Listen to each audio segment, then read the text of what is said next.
திருவண்ணாமலை கிரிவல பாதையில் உள்ள இடுக்கு பிள்ளையார் கோவிலில் நுழைந்த பக்தர் மூச்சு திணறி உயிரிழந்த நிலையில் உடல் பருமனான பக்தர்கள், வயதானவர்கள் மற்றும் உடல் நலக்குறை உள்ளவர்கள் இடுக்கு பிள்ளையார் கோவிலுக்குள் செல்ல வேண்டாம் என அறிவிப்பு பலகை வைக்கப்பட்டுள்ளது.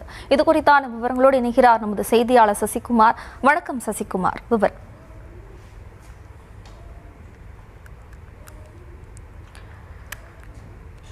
திருவண்ணாமலை கிரிவல பாதையில் உள்ள இடுக்கு பிள்ளையார் கோவிலில் நுழைந்த பக்தர் மூச்சு திணறி உயிரிழந்த நிலையில் தற்போது அங்கு ஒரு அறிவிப்பு பலகையானது வைக்கப்பட்டுள்ளது. அதில் உடல் பருமனான பக்தர்கள், வயதானவர்கள் மற்றும் உடல்நலக்குறை உள்ளவர்கள் இடுக்கு பிள்ளையார் கோவிலுக்குள் நுழைய வேண்டாம் என்று அறிவுறுத்தலானது வழங்கப்பட்டுள்ளது. அது தொடர்பான அண்மை செய்தியை பார்த்து வருகிறோம்.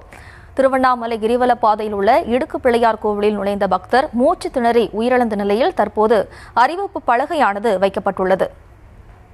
விவரங்களோடு இணைகிறார் நமது செய்தியாளர் சசிகுமார். வணக்கம் சசிகுமார். விவரம்.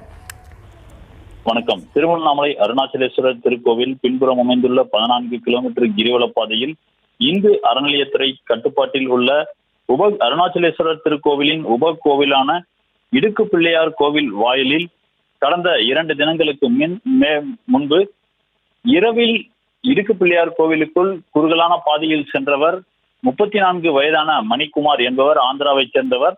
அவர் மூச்சு திணறல் ஏற்பட்டு சிகிச்சை பலனின்றி உயிரிழந்தால் இந்த நிலையில் நேற்று ஒரு வீடியோ வெளியாகி பரபரப்பை ஏற்படுத்தியது. இந்த வீடியோ சமூக வலைதளத்தில், அதாவது முன்பு எடுக்கப்பட்ட வீடியோக்கள், உடல் பருமனாக உள்ளவர்கள் உள்ளே சிக்கிக்கொள்ளும் அந்த வீடியோக்கள் தற்போது சமூக வலைதளத்தில் பரவி வைரலாகி வரக்கூடிய நிலையில் அருணாச்சலேஸ்வரர் திருக்கோவில் இந்து அறநிலையத்துறையின் சார்பில் உடல் பருமனாக உள்ளவர்கள் மற்றும் நோய்வாய் பற்றிருப்பவர்கள், வயதானவர்கள் அந்த இடுக்கு பிள்ளையார் கோவிலுக்குள் மிகவும் குறுகலான அந்த இதுவில் செல்ல வேண்டாம் என்ற அறிவுறுத்தப்பட்டு அனுமதி மறுக்கப்பட்ட ஒரு பதாகையானது 3 மொழிகளில், அதாவது ஆங்கிலம், தமிழ், தெலுங்கு ஆகிய 3 மொழிகளில் இந்த பதாகையானது வைக்கப்பட்டிருக்கிறது.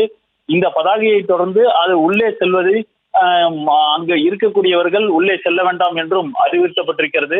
மேலும் கோவில் நிர்வாகம் சார்பில் 24 மணி நேரமும் அங்கு ஆட்களை அமர்த்தி அந்த உடல் பருமனாக இருப்பவர்கள் உள்ளே செல்ல அனுமதிக்க கூடாது என்ற ஒரு கருத்தும் தற்போது சமூக ஆர்வலர்கள் மத்தியிலும் ஆன்மீக பக்தர்கள் மத்தியிலும் எழுந்துள்ளது. வெறும் பதாகை வைப்பதால் மட்டுமே உள்ளே செல்ல மாட்டார்கள் என்று நினைப்பது தவறு. அங்கு கோவில் நிர்வாகம் சார்பில் அங்கு பணியாளர்களை அமர்த்தி அந்த பணியாளர்கள் உள்ளே உடல் பருமன் உள்ளவர்கள் செல்வதை தவிர்க்க நடவடிக்கை எடுக்க வேண்டும் என்ற ஒரு கோரிக்கையும் சமூக ஆர்வலரும் மற்றும் ஆன்மீக பக்தர்கள் மத்தியில் எழுந்துள்ளது. விவரங்களுக்கு நன்றி சசிகுமார்.